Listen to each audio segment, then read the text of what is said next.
Hello, hi friends. Welcome back to the Rakesh Mugdam English class. Today I am discussing some important topic, question answers and vocabulary and grammar points. That is Jamaican fragments. ಇವತ್ತು 8ನೇ ತರಗತಿಯ English ವಿಷಯವಾದಂತಹ Jamaican fragments ಅಭ್ಯಾಸದ ಪ್ರಶ್ನೋತ್ತರಗಳು ಮತ್ತು ವಿಕಾಬಿಲರಿ grammar points ಅನ್ನು ಇವತ್ತು ಚರ್ಚಿಸೋಣ. ಈಗ ನೇರವಾಗಿ ಅಭ್ಯಾಸದಲ್ಲಿರ್ತಕ್ಕಂಥ ಮೊದಲನೇ ಪ್ರಶ್ನೆಗೆ ಸಾಗೋಣ. ಮೊದಲನೇ question, why was the morning walks pleasant to mister L Henrich? ಅಂದ್ರೆ ಮುಂಜಾನೆ ವೇಳೆಯಲ್ಲಿ ಹೆನ್ರಿಚರ್ ಅವರು ವಾಕ್ ಟು ಪ್ಲಿಸೆಂಟ್ ಏನು ಮಾಡ್ರು?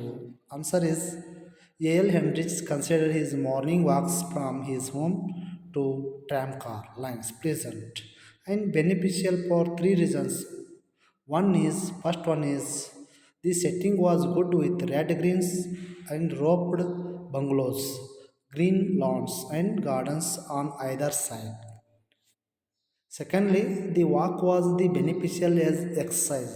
Thirdly, some of the incidents that took place during this period and enlightened him in one ways or another, adding to his wisdom. The second question, the exercise is good for me. Say the narrative. What was the exercise? Answer is walking is good exercise to him. He walks a half miles from the home to the railway track and a half mile from the railway track to his home. Totally 1 mile walk in the type of the exercise. Next question, third one. What did the narrative notice one morning? Narrator notice ಏನು ಕೊಟ್ಟರು ಮಾರ್ನಿಂಗ್ದಲ್ಲಿ? Right answer, one morning the narrator noticed that two boys were playing in the garden in front of modest cottage. Modest cottage. Next, fourth question. How did the smaller boy behave while playing with bigger boy? Bigger ಬಾಯ್ಗಿಂತ smallest boy ಯಾವ ರೀತಿ ಅವನು ಏನು ಮಾಡ್ತಾ playing ಮಾಡ್ದ, ಆಟವನ್ನು ಆಡ್ತಾ? Answer is the smaller boy behaved like a master and he ordered the bigger boy to pick up a stick to jump in to the flowers and get him some waters. Next C2 type questions. Number 1. ಒಂದೇದು, what sight surprise the narrators the next days? Right answer is the next morning the narrator saw the two boys playing the same game, but there was a reversal of the roles. The dark boy was behaving like a master and the white boy was doing whatever the dark boy asked to him to do. This surprised the narrator. Next question, number 2. What were the two commands given by the black boy to white boy? Right answer. The black boy ordered the white boy to get him the banana. When the white boy ran into the house and brought him a banana, he asked him to peel for him. Question number 3. Why was the white man surprised at the narrator's outburst? Right answer. The white man is surprised at the narrator's outburst because he is not worried at the ideas of the white boys playing the role of servant in the presence of a black. Both are his children and he does not impute motives to their actions. He knows that it is just a game.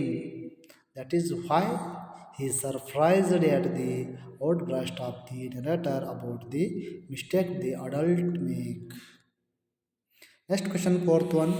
Why do you think the narrator smiled at the end?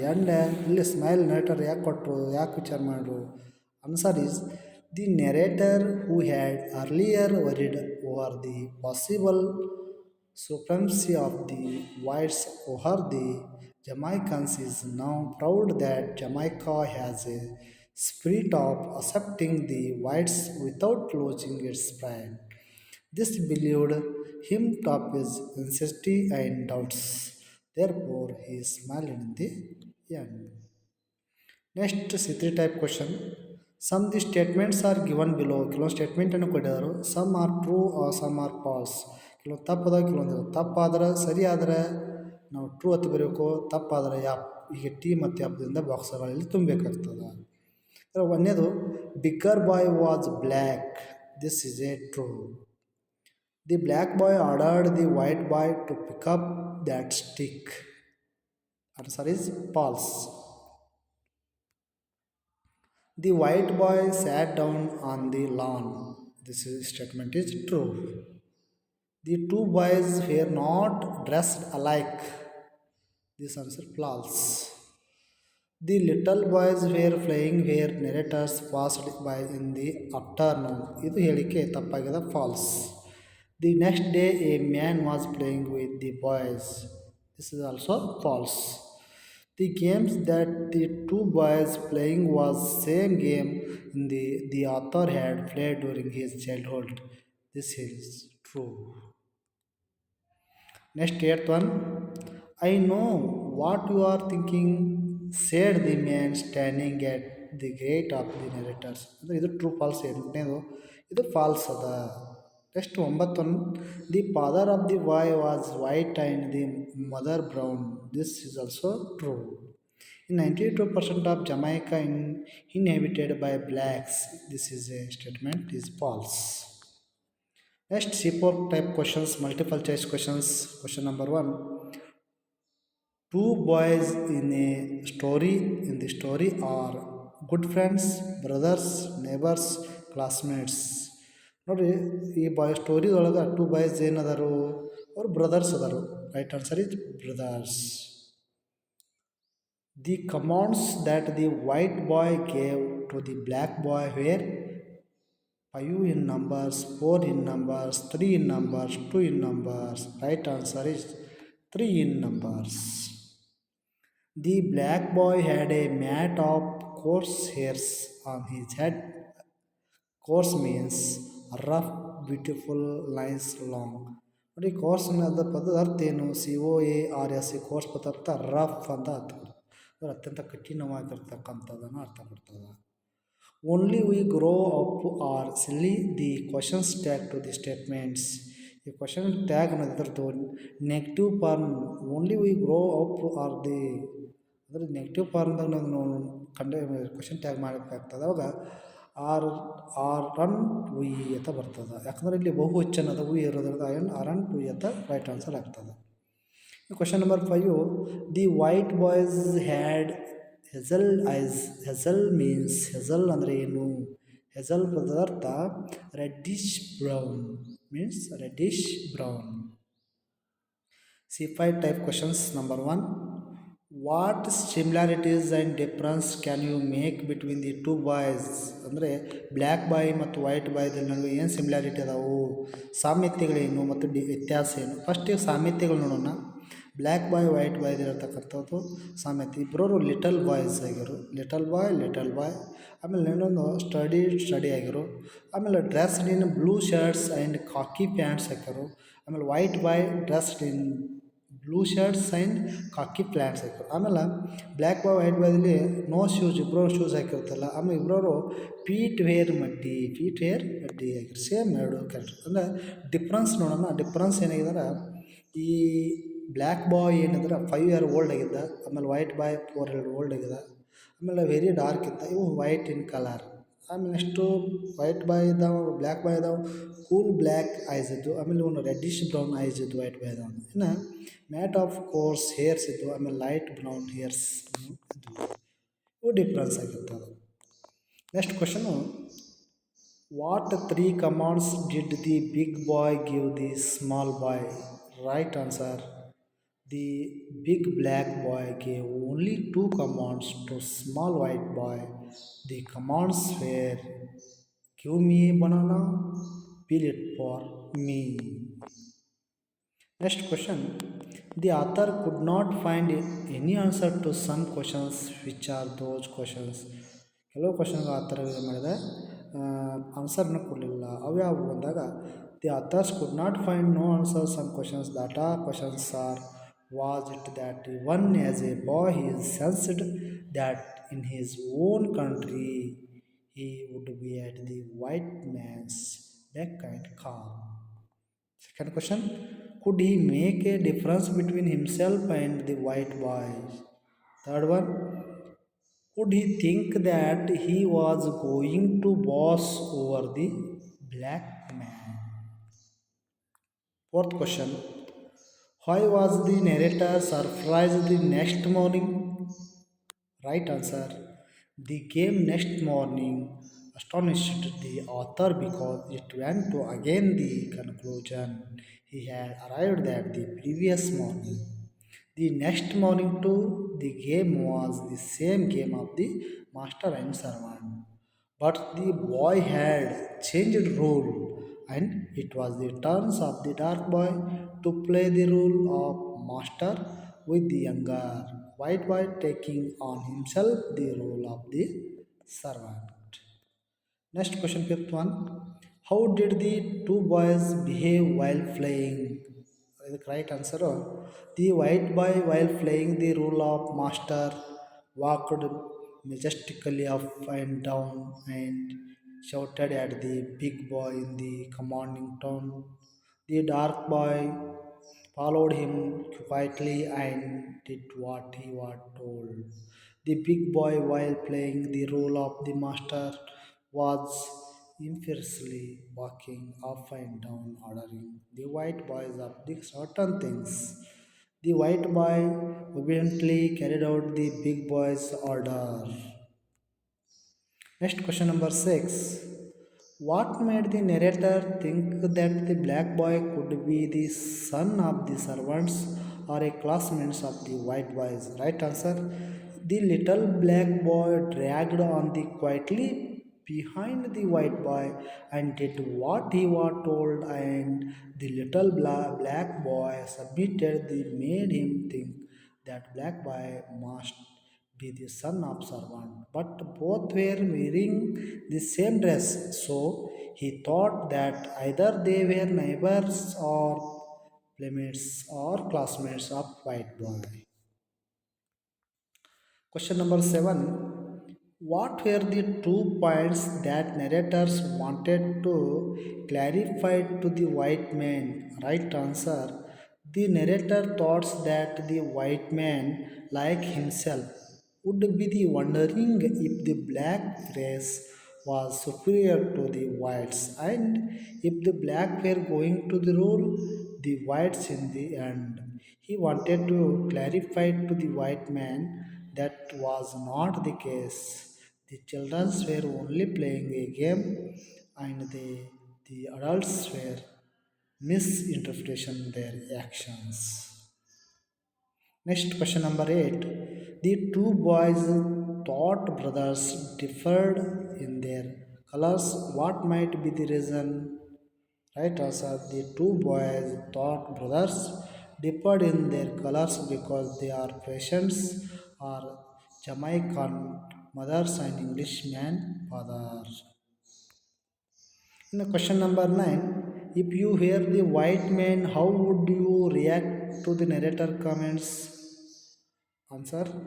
Self assessment. The model answer is if I were white man, I would also react like that white man because narrator said the truth. Next ಇಷ್ಟು exercise ಇರತಕ್ಕಂಥ question answer. ಈಗ vocabulary ಹೋಗೋಣ. Vocabulary ಒಂದಲ್ಲಿರ್ತಕ್ಕಂಥದ್ದು ಅನ್ನೋದು column A has the names of countries, choose the correct nationality from the list given the below, white the column B.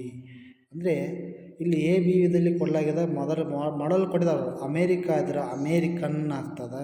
ಹಂಗೆ next ಇದನ್ನೆಲ್ಲ ಇಲ್ಲಿ option ಕೊಟ್ಟಿದ್ದಾರೆ. Dutch, Swiss, Greek, Iceland, British, French, Thai, Portuguese, Swedens, ಆಮೇಲೆ ನೆಫ್ಲೀಸ್ ಅಂತ ಕೊಟ್ಟಿದ್ದಾರೆ. ಇವುಗಳನ್ನ ಸರಿಯಾಗಿ column ಬಿದಲ್ಲಿ ಮೊದಲು ಮಾಡಲ್ ಹೆಂಗದ ಹಂಗೆ ತುಂಬಬೇಕು. ಅಮೇರಿಕಾ ಇದ್ದಾಗ ಅಮೇರಿಕನ್ ಆಗ್ತದೆ. ಹಂಗೆ ಪೋರ್ಚುಗಲ್ ಇದ್ದಾಗ ಪೋರ್ಚುಗೀಸ್, ಬ್ರಿಟನ್ ಇದ್ದಾಗ ಬ್ರಿಟಿಷ್, ಫ್ರಾನ್ಸ್ ಇದ್ದಾಗ ಫ್ರೆಂಚ್, ಥೈಲ್ಯಾಂಡ್ ಇದ್ದಾಗ ಥಾಯ್, ಆಮೇಲೆ ಸ್ವೀಡನ್ ಇದ್ದಾಗ ಸ್ವೀಡಿಷ್, ಹಾಲೆಂಡ್ ಇದ್ದಾಗ ಡಚ್, ಸ್ವಿಟ್ಜರ್ಲ್ಯಾಂಡ್ ಇದ್ದರೆ ಸ್ವಿಸ್, ಗ್ರೀಸ್ ಇದ್ರೆ ಗ್ರೀಕ್, ಆಮೇಲೆ ಇಸ್ರೇಲ್ ಇದ್ರೆ ಇಸ್ರೇಲೈಟ್, ನೇಪಾಳ ಇದ್ರೆ ನೆಫ್ಲೀಸ್ ಅಂತ ಅವರನ್ನು ಕರೆಯಲಾಗ್ತದೆ.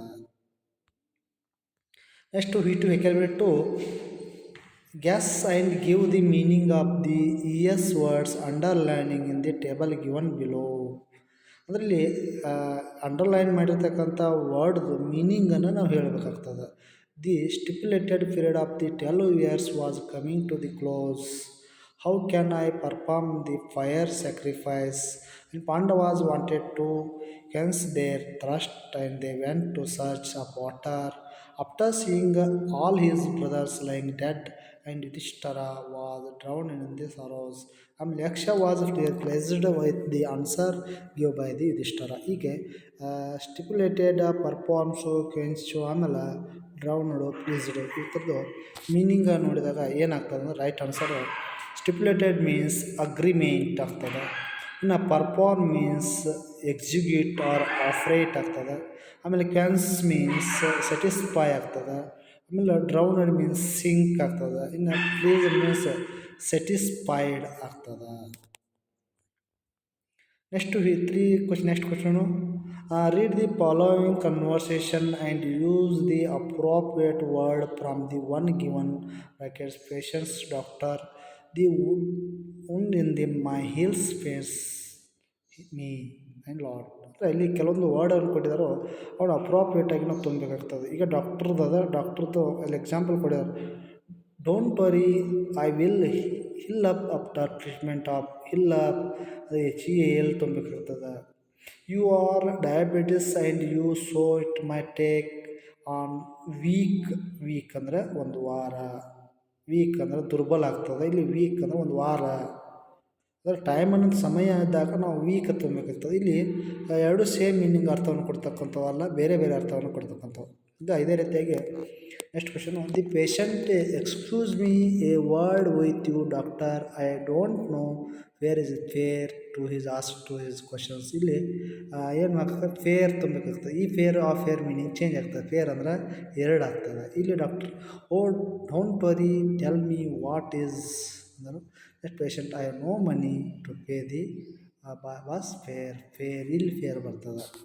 I am sorry doctor I forget to tell you that last week I lost your prescription. Lost ಅಂದರೆ ನಾನು ಕಳೆದುಕೋತೇನೆ, ಪ್ರಿಸ್ಕ್ರಿಪ್ಷನ್ನ ಕಳೆದುಕೋತೇನೆ. Doctor oh no problems I give you are four ತಗೊಳ್ಳಿ.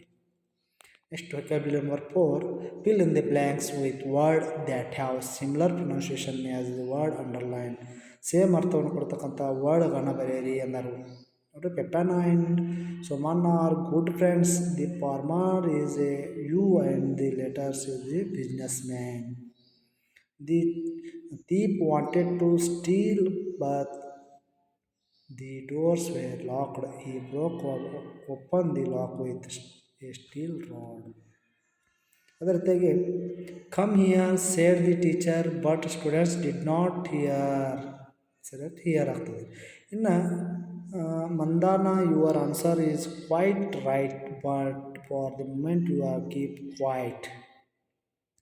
Reshma gave birth up a male child in the Bengaluru. Male ಅಂದರೆ ನನ್ನ ಮಗು ಹುಟ್ಟತಕ್ಕಂಥದ್ದು. ಇನ್ನು her husband was the Mysuru came to Bengaluru by mail train ಇದ್ದಾಗ ಇಲ್ಲಿ ಮೇಲು ಮತ್ತು ಇನ್ನೊಂದು ಮೇಲು ಡಿಫ್ರೆನ್ಸ್ ಅದ, ಅದಕ್ಕೆ ಇದನ್ನು ಗಮನಿಸಬೇಕು. ನಾವು vocabulary number 5 ಬರೋಣ. We can form opposite by adding prefix word. Example important unimportant ಅಂದರೆ ಕೆಲವೊಂದು ಪ್ರಿಫಿಕ್ಸನ್ನು ಯೂಸ್ ಮಾಡಿ ನಾವು ಅಪೋಸಿಟ್ ವರ್ಡ್ಸನ್ನು ಬರಿಬೇಕಾಗ್ತದೆ. ಪ್ರಿಫಿಕ್ಸ್ ಅಂದರೆ ES EY ಹಿಂಗೆ ಅನ್ನು ಬರ್ತದೆ. ಹಂಗಲ್ಲಿ ಸಿಮಿಲಾರಿಟಿ ಒಂದು ಕೊಟ್ಟಿದ್ದಾರೋ ಅದನ್ನು ಯೂಸ್ ಮಾಡಿ ನಾವು ಇಲ್ಲಿ ಕಂಡುಹಿಡಬೇಕಾಗ್ತದೆ. ಈಗ Sunita is regular to the class but Sushma is irregular. ರೆಗ್ಯುಲರ್ದ ಅಪೋಸಿಟ್ ಅವರು ಇರ್ರೆಗ್ಯುಲರ್ IR ಯೂಸ್ ಮಾಡಲಾಗಿದೆ. ಹಂಗೆ Ramamurthy answer is correct but Narayan answer is incorrect. ಹಂಗೆ Sita was expensive fact proper but Lakshmi is improper. ಪ್ರಾಪರ್ದು ಇಂಪ್ರಾಪರ್ ಪ್ರಿಫಿಕ್ಸ್ ಯೂಸ್ ಮಾಡಿ ಅಪೋಸಿಟ್ ವರ್ಡ್ ಬರಲಾಗ್ತದೆ. ಹಿಂಗೆ all should response the nation flag, no one should ರೆಸ್ಪೆಕ್ಟ್ಕೋ disrespect ಆಗ್ತದೆ. ಅದೇ ರೀತಿಯಾಗಿ ಫಾರ್ಚೂನ್ಕ ಮಿಸ್ಫಾರ್ಚೂನ್ ಆಗ್ತದೆ. ಮಿಸ್ಫಾರ್ಚೂನ್. ಇದೇ ರೀತಿಯಾಗಿ ಗ್ರಾಮರ್ ಪಾಯಿಂಟ್ಸನ್ನು ಚರ್ಚೆ ಮಾಡೋಣ. ಈಗ ಪಾಸ್ಟ್ ಟೆನ್ಸ್ದಲ್ಲಿ ಬರ್ತಕ್ಕಂಥ ಸೆಂಟೆನ್ಸನ್ನು ಕೊಡಲಾಗಿಲ್ಲ. ಇಲ್ಲ Sheela narrators a scene of action to her mother after reaching home. Sheila, Mom, you see it all happened very quickly. The car came straight on the wrong side of the in front of the school. It rammed into the back of the school van. The van driver did not have any chance of avoid it. It was a car driver fault. ಇಲ್ಲಿ past ಟೆನ್ಸಲ್ಲಿ ವರ್ಡ್ಗಳನ್ನು ತುಂಬಬೇಕಾಗ್ತದೆ. ಅಲ್ಲಿ past word ಇರ್ತಕ್ಕಂಥ ಹ್ಯಾಪನ್ಡು, ಕೇಮು, ರ್ಯಾಮ್ಡು, ಡಿಡಂಟು, ವಾಸು ಬರ್ತಕ್ಕಂಥವು. ಆದರೆ ಇಲ್ಲಿ ನೋಡಿದಾಗ ನಮಗೆ ಗೊತ್ತಾಗ್ತದೆ ಈ task ಒಂದರಲ್ಲಿ ಏನು ಕ್ವಶನ್ ಕೇಳಿದ್ರೆ ಆ ಎಲ್ಲ ವರ್ಡ್ಗಳನ್ನು ನಾವು ಸ್ಟಡಿ ಮಾಡೋಕೆ ಹ್ಯಾಪನ್ಡು, ಕೇಮು, ರ್ಯಾಮ್ಡು, ಡಿಡ್ ನಾಟ್, ವಾಸ್ ವರ್ಡ್ ಕಮ್ಮಿ ಮಾಡಿದಾಗ ಅಂಡರ್ಲೈನ್ ನೋಡಿದಾಗ ಪಾಸ್ಟ್ ಫಾರ್ಮ್ದಾಗ ಅದಾವು. ಅವನ್ನ ಪ್ರೆಸೆಂಟ್ ಫಾರ್ಮ್ದಾಗ ಏನಾಗ್ತಾವು ನೋಡಿರಿ. ಹ್ಯಾಪನ್ ಹಿಡಿದಾಗ ಹ್ಯಾಪನ್ ಆಗ್ತದೆ, ಕೇಮ್ ಇದ್ದಾಗ ಕಮ್ ಆಗ್ತದೆ, ರ್ಯಾಮ್ ಹಿಡಿದಾಗ ರ್ಯಾಮ್ ಆಗ್ತದೆ ಪ್ರೆಸೆಂಟ್ ಟೆನ್ಸ್ದಾಗ. ಡಿಡಂಟ್ ಪಾಸ್ಟ್ ಟೆನ್ಸ್ ಥರ ಡಝಂಟ್ ಆಗ್ತದೆ. ಯಾಕೆ ಪ್ರೆಸೆಂಟ್ ಟೆನ್ಸು ಡಝಂಟ್ ಥರ ಡಿಡಂಟ್ ಆಗ್ತದೆ. ಇದು ಹಂಗೆ ಈಜ್ ಥರ ಇದು ವಾಚ್ ಆಗ್ತದೆ ಪಾಸ್ಟ್ ಟೆನ್ಸು. ಆಮೇಲೆ ಕಮ್ ಇದ್ದಾಗ ಕೇಮು, ಹ್ಯಾಪನ್ ಹಿಡಿದಾಗ ಹ್ಯಾಪನ್ ಹಿಡು, ಹಿಂಗೆ ಆಗ್ತಕ್ಕಂಥದ್ದು. ಇನ್ನು task number 2, fill in the blanks with the past tense form in the word choosing the one of the brackets. ಈಗ ಬ್ರೆಕೆಟಲ್ಲಿ ಕೆಲವೊಂದು ವರ್ಡ್ಗಳನ್ನು ಕೊಟ್ಟಿದ್ದಾರೆ, ವರ್ಬ್ಸು ಕ್ರಿಯಾಪದ ಕೊಟ್ಟಿದ್ದಾರೆ, ಒಂದು ಇಲ್ಲಿ ತುಂಬಬೇಕಾಗ್ತದೆ. ಈಗ Gandhiji return to the India in 1914. The great world war second had to begin. They were widespread agitations for the freedom all over the country. Most of the leaders thought it is the right time to stick. Gandhi's presence inspired them a lot, so freedom struggle took a definite shape that year. ಅಂದರೆ ಯಾವ್ಯಾವ ಸಂದರ್ಭಕ್ಕೆ ಯಾವ್ಯಾವ ಕ್ರಿಯಾಪದ use ಮಾಡ್ತವೆ ಅನ್ನೋದು ನಾವು sentence meaning ಮೂಲಕ ನೋಡ್ತೀವಿ.